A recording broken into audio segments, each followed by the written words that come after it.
মাধ্যমিক পাশ করেছো, একাদশ শ্রেণীতে আর্টস গ্রুপ নিয়ে ভর্তি হবে। দেখো, সায়েন্স তুমি নেবে কি নেবে না সেই বিষয় নিয়ে আমি একটা আলাদা ভিডিও বানিয়ে দিয়েছি, তোমরা প্রত্যেকে দেখে নিও। আর আজকে আমি এই ভিডিওতে কথা বলছি যারা আর্টস গ্রুপ নিয়ে একাদশ শ্রেণীতে ভর্তি হবে সিদ্ধান্ত করে নিয়েছো। দেখো, আর্টস গ্রুপে সিদ্ধান্ত করার পরে আরো একটা কঠিন সিদ্ধান্ত থাকে যে কোন কোন সাবজেক্ট নেব। যেমন সায়েন্সের ক্ষেত্রে আমাদের কিছু নির্দিষ্ট সাবজেক্ট রয়েছে যেগুলো আমরা প্রত্যেকেই জানি, এটা নিলে পরে আমার এটা নিতে হবে, এইটা করতে হলে আমাকে এটা নিতে হবে, তাই না? কিন্তু আর্টস গ্রুপে বেশ কিছু বা কলা বিভাগ, আর্টস গ্রুপ মানে হচ্ছে কলা বিভাগ, এখানে প্রচুর সাবজেক্ট রয়েছে। তার মধ্যে থেকে আমাদেরকে বেছে নিতে হবে মাত্র 3টে সাবজেক্ট। বোঝা গেছে? 3খানা সাবজেক্ট আমাদেরকে বেছে নিতে হবে। তো আমরা জানি যে উচ্চ মাধ্যমিক বা একাদশ শ্রেণী হচ্ছে 5টা সাবজেক্টের কম্বিনেশন। সেখানে আমাদের 2টো সাবজেক্ট থাকে, বাংলা এবং ইংরাজি, এবং আরো 3টে সাবজেক্ট রয়েছে, সেটা হচ্ছে আমাদের নিতে হবে বেছে। এবং এর সঙ্গে আরো একটি সাবজেক্ট কিন্তু আমরা নিতে, তাকে আমরা বলি 4th সাবজেক্ট। আজকে আমি তোমাদের সামনে প্রত্যেকটা বিষয় নিয়ে কথা বলছি এই ভিডিওর মধ্যে দিয়ে। আজকে আমি বলবো এই 3টে সাবজেক্ট তুমি কোনটা কোনটা নেবে, সঠিক সিদ্ধান্ত কিন্তু অবশ্যই নিতে হবে। নিজের ভবিষ্যতের কথা মাথায় রেখে আমাদেরকে সিদ্ধান্ত নিতে হবে। এবং রয়েছে আরো একটা 4th সাবজেক্ট কি, এবং এটা নেওয়া দরকার কি দরকার না সেই বিষয় নিয়েও কথা বলবো আজকে এই ভিডিওর মধ্যে দিয়ে। প্রত্যেকে আমাদের সঙ্গে থাকো, আমি রয়েছি অভিজিৎ তোমাদের সঙ্গে। Welcome to #study. আমাদের এটা #স্টাডি চ্যানেল। আমরা এখানে প্রতিনিয়ত গুরুত্বপূর্ণ ভিডিওগুলো নিয়ে আসি যা তোমাদের লাইফকে আরো আরো সুন্দরভাবে এগিয়ে যেতে সহযোগিতা করে। একই সঙ্গে আমাদের রয়েছে বং স্কুল সেকেন্ড চ্যানেল, যেখানে আমরা প্রতিনিয়ত 9, 10, 11, 12 ছেলেমেয়েদের জন্য ক্লাস নিয়ে হাজির হচ্ছি। সেখানে প্রতিনিয়ত ক্লাস আসছে, প্রত্যেকে আমাদের বং স্কুলকে জয়েন করো, সেখানে তোমরা শিখতে পারবে তোমাদের প্রত্যেকটা বিষয়। তাই প্রত্যেকে বং স্কুলকে সাবস্ক্রাইব করে নাও। আর #স্টাডিকে সাবস্ক্রাইব না করলে অবশ্যই সাবস্ক্রাইব করো #স্টাডি। তোমাদেরকে আরো ভালোভাবে এগিয়ে নিয়ে যেতে আমরা সহযোগিতা করবই করব, এটা আমাদের কথা দিলাম বা আমাদের কথা রয়েছে। দেখো, প্রথমেই বলি যে একাদশ শ্রেণীতে প্রথমেই থাকছে হচ্ছে আমাদের বাংলা এবং ইংরাজি। ঠিক আছে, বাংলা আর হচ্ছে ইংরাজি, অর্থাৎ বেঙ্গলি আর ইংলিশ রয়েছে আমাদের প্রথম 2টো সাবজেক্ট। 3টে কি কি রয়েছে এবার আমরা দেখে নেব। দেখো, একাদশ শ্রেণীতে যারা কলা বিভাগ বা আর্টস গ্রুপ নিয়ে ভর্তি হচ্ছে না, তাদেরকে সাবজেক্ট বিচার করতে হবে 2টো পার্টে বা 2 ভাবে। এবং এটা কারা কারা করবে, 2 ধরনের ছেলেমেয়েরা এটাকে বিচার করবে। ভালো করে বুঝবে আজকের এই ভিডিওটা। দেখো, প্রথমেই বলি যে যারা একটু কমা স্টুডেন্ট, মনে করো যারা পাশ করেছো, খুব বেশি ভালো পাশ করতে পারোনি, বা যারা হয়তো নিজেকে অতটা ভালো স্টুডেন্ট বলে মনে করতে পারছো না, তারা কি করবে, তারা হচ্ছে পাশ করেছো। আর যারা একটু ভালো পাশ করেছো বা যারা নিজেকে ভালো বলে গণ্য করতে পারছো বা নিজেকে মনে করছো যে আমি সমস্ত বিষয় মোটামুটি ভালোই পারি বা ভালোই বুঝি, তাদেরকে আমি ভালো বলছি। ঠিক আছে, পাশ আর ভালো। তো কারা কোন সাবজেক্টটা নেবে এটা আগে বুঝতে হবে। দেখো, এই একাদশ শ্রেণীতে সাবজেক্ট চুজ করার আগে আমি নিজেও বানিয়েছি এই ধরনের ভিডিও, অনেকেই বানাবে, অনেকেই বানিয়েছে। তারা প্রত্যেকেই কিন্তু অবশ্যই তোমাদেরকে বলবে যে আমাদের একাদশ শ্রেণীর সাবজেক্টের উপর নির্ভর করতে হয় যে আমরা ভবিষ্যতে সরকারি চাকরি পেতে হলে কোন কোন সাবজেক্ট আমাদেরকে বেশি কাজে লাগবে। বোঝা গেছে? তাই প্রত্যেকে এই বিষয়টার উপর গুরুত্ব রেখে সাবজেক্ট আমরা বিচার করি যে কোনটা কোনটা কাজে লাগবে। দেখো, আমরা প্রত্যেকেই জানি যে সরকারি চাকরি পেতে গেলে পরে আমাদের কিছু সাবজেক্ট, যারা সিলেক্টেড সাবজেক্ট রয়েছে, যেমন হচ্ছে কি ইতিহাস রয়েছে, ভূগোল রয়েছে, রাষ্ট্রবিজ্ঞান রয়েছে, তার সঙ্গে অর্থনীতি রয়েছে। এইগুলো সবই কিন্তু আমাদের সরকারি চাকরির পরীক্ষাতে আসার মতো সাবজেক্ট। বোঝা গেছে? তাই অনেকেই কিন্তু আমরা বলি, আমি নিজেও বলি যে এইগুলোকে অবশ্যই চুজ করো, তাহলে তোমার ভবিষ্যতে তোমার কাজে লাগবে। কিন্তু এই বিষয়ে তোমাদেরকে এটাও মনে রাখতে হবে যে সরকারি চাকরি কিন্তু শুধুমাত্র এই কটা সাবজেক্ট পড়লেই কিন্তু হয়ে যায় না। আমাদেরকে এর জন্য সায়েন্স পড়তে হয়, অঙ্ক পড়তে হয়। বোঝা গেছে? তাই সায়েন্সের বায়োলজি, ফিজিক্স, কেমিস্ট্রি এবং ম্যাথমেটিক্স 4টে বিষয় কিন্তু আমাদেরকে ভালোভাবে পড়তে হয়। তাহলে কি আমরা ওই 4টে কি পড়ছি এই সময়, তাহলে আমরা কিভাবে আমরা চাকরি পাবো, তাই না?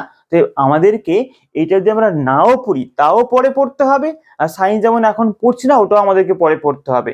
তাই কোনো কিছুই আমরা স্কিপ করতে পারবো না, সবগুলোকেই আমাদেরকে পড়তে হবে। তাই এখন স্কিপ করছি কিভাবে সেটা আমাদেরকে আগে বুঝে নিতে হবে। বুঝা গেছে? দেখো, এর মধ্যে অনেকগুলো সাবজেক্ট আছে যেগুলো আমাদের সরকারি চাকরির পরীক্ষাতে কাজে লাগে। তার মধ্যে অনেকগুলো কঠিন সাবজেক্ট আছে, অনেকের কাছে কঠিন মনে হয়, তা শুধুমাত্র সরকারি চাকরিতে আমার কাজে লাগবে এইটুকু ভেবে আমরা এই কঠিন কঠিন সাবজেক্ট নিয়ে আমরা খুব বেশি রেজাল্টটাকে খারাপ করতে পারবো না, এটা কিন্তু বুঝতে হবে। যারা মোটামুটি করে পাশ করেছো, যারা ভাবছো যে আমাকে উচ্চ মাধ্যমিকটা পাশ করতেই হবে, যারা হয়তো অতটা ভালো স্টুডেন্ট বলে নিজেকে মনে করছো না, যারা ভাবছো যে আমাকে পাশ করতেই হবে, আমাকে ভালো করে পড়তে হবে, তারা চাইলে অবশ্যই আমার মতামত বা আমার সমর্থন সেটা হচ্ছে কি, তোমরা স্কোরিং সাবজেক্ট, স্কোরিং যেগুলো কম পড়ে একটু কঠিন নয়, সহজ করে পড়ে ভালো নাম্বার তোলা যায় এরকম সাবজেক্টকে বেছে নাও। তাহলে তোমরা খুব সহজে তোমরা উচ্চ মাধ্যমিকটা পাশ করে যেতে পারবে। কিন্তু পরবর্তীতে গিয়ে যারা তারপরে পাশ করার পরে তোমরা যদি সরকারি চাকরি পেতে চাও, তখন তো তোমাকে সবই পড়তে হবে, কোনো কিছু তুমি বাদ দিতে পারবে না। অঙ্ক পড়তে হবে, ইংরাজি পড়তে হবে, ফিজিক্স পড়তে হবে, কেমিস্ট্রি পড়তে হবে, বায়োলজি পড়তে হবে, হিস্ট্রি পড়তে হবে, জিওগ্রাফি পড়তে হবে, পলিটি পড়তে হবে, ইকোনমিক্স পড়তে হবে, এই সবই তোমাদেরকে পড়তে হবে পরবর্তীতে গিয়ে।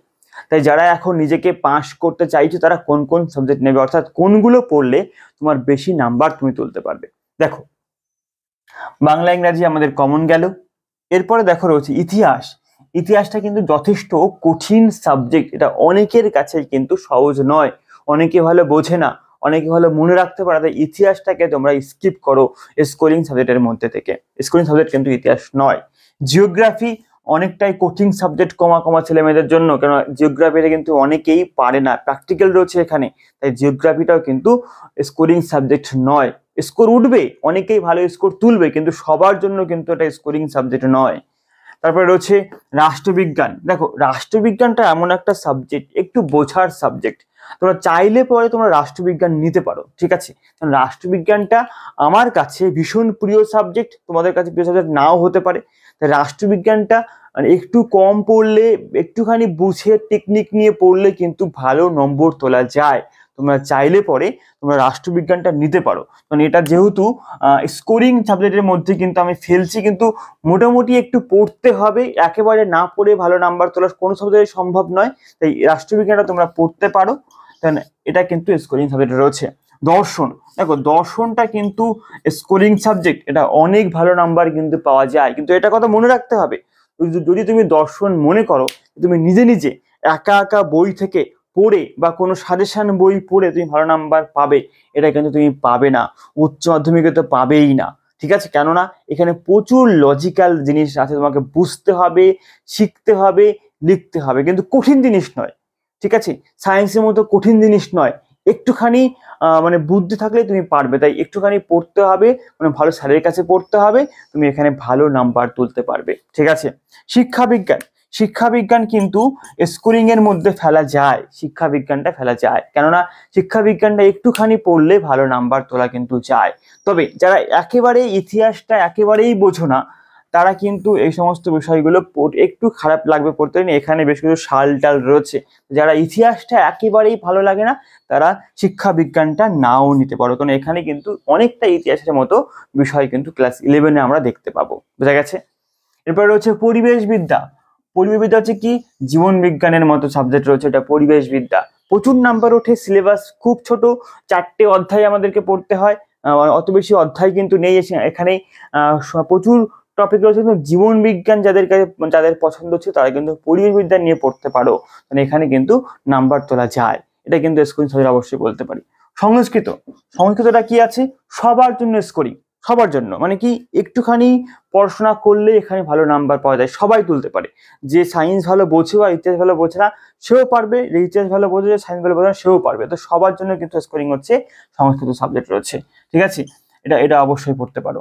তাহলে দেখো, তোমাদের কিছু কিছু সাবজেক্ট যেগুলো ভীষণভাবে স্কোরিং, যেমন কি বললাম আমি, সংস্কৃত বললাম, পরিবেশবিদ্যা বললাম, রাষ্ট্রবিজ্ঞান বললাম, দর্শন বললাম, তারপরে রয়েছে শিক্ষাবিজ্ঞান বললাম, এরপরে এরপরে দেখো পুষ্টিবিজ্ঞানটা ভালো করে পড়তে হবে।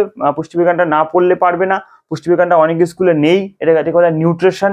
পুষ্টিবিজ্ঞানে একটুখানি পড়লে নাম্বার তোলা যায়, এটা স্কোরিং সাবজেক্ট। এরপরে হচ্ছে অর্থনীতি। অর্থনীতি কোনোভাবে স্কোরিং সাবজেক্ট নয়, এটা বুঝতে না পারলে পারবে না, এটাকে তোমরা অবশ্যই স্কিপ করতে পারো স্কোরিং সাবজেক্ট থেকে।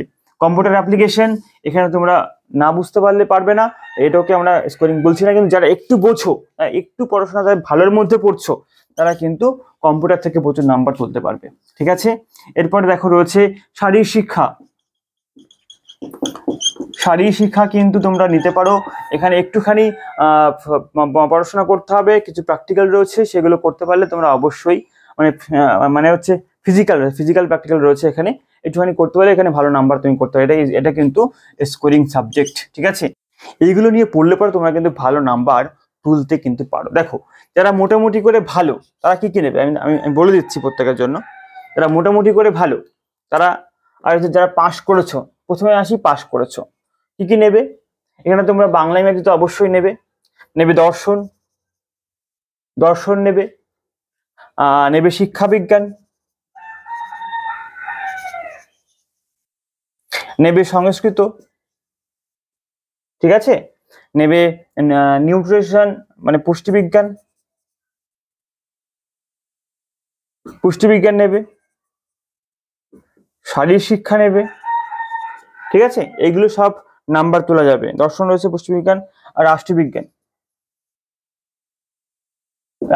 নেবে, বোঝা গেছে। আর যারা মোটামুটি ভালো তারা কি নেবে? তারা ভূগোল নেবে, ইতিহাস বুঝতে পারলে ইতিহাস নেবে, না বুঝতে পারলে নেবে না। রাষ্ট্রবিজ্ঞান নেবে, তারপরে এদিকে রয়েছে পরিবেশবিদ্যা নেবে, তারপরে কম্পিউটার অ্যাপ্লিকেশন নেবে, তারপরে রয়েছে পুষ্টিবিজ্ঞান নেবে, নিউট্রিশন, এগুলো নেবে, বুঝা গেছে। আর যারা চাইছো যে আমি এমন বিষয় নেব যে আমাকে পরবর্তীতে একটু অ্যাডভান্টেজ দেবে, অ্যাডভান্টেজ মানে কি? আমি আমার চাকরি পড়ার সময় তো আমাকে পড়তেই হবে। আমি এখন অঙ্ক পড়ছি না, এখন ইতিহাস পড়ছি না, এখন অর্থনীতি পড়ছি না, রাষ্ট্রবিজ্ঞান পড়ছি না, পরে তো আমাকে সব নতুন করে পড়তে হবে। এখন এগুলোও পড়ছি না, সায়েন্সও পড়ছি না, সব পড়তে হবে। একটু অ্যাডভান্টেজ আমার হলে ভালো হয়। যারা অ্যাডভান্টেজ চাইছো, যারা পরবর্তীতে একটু উপকারী হতে চাইছো বা তোমার কাজে লাগবে এমন কিছু নিয়ে পড়তে চাইছো, তারা কি পড়বে? তারা অবশ্যই ইতিহাস নেবে, অবশ্যই ভূগোল নেবে, অবশ্যই রাষ্ট্রবিজ্ঞান নেবে, এই তিনটে অবশ্যই মাস্ট। তার সঙ্গে রয়েছে অর্থনীতি নেবে, তার সঙ্গে রয়েছে পরিবেশবিদ্যা, EVS পরিবেশবিদ্যা রয়েছে। এই বিষয়গুলো নিয়ে তারা অবশ্যই পড়বে। এই প্রত্যেকটা বিষয় কিন্তু আমাদের আসবে চাকরি পরীক্ষাতে আমাকে অ্যাডভান্টেজ দেবে। আর বলে রাখি যে আমরা ক্লাস 11 মনে রাখবে, প্রত্যেকে মনে রাখবে, ক্লাস 11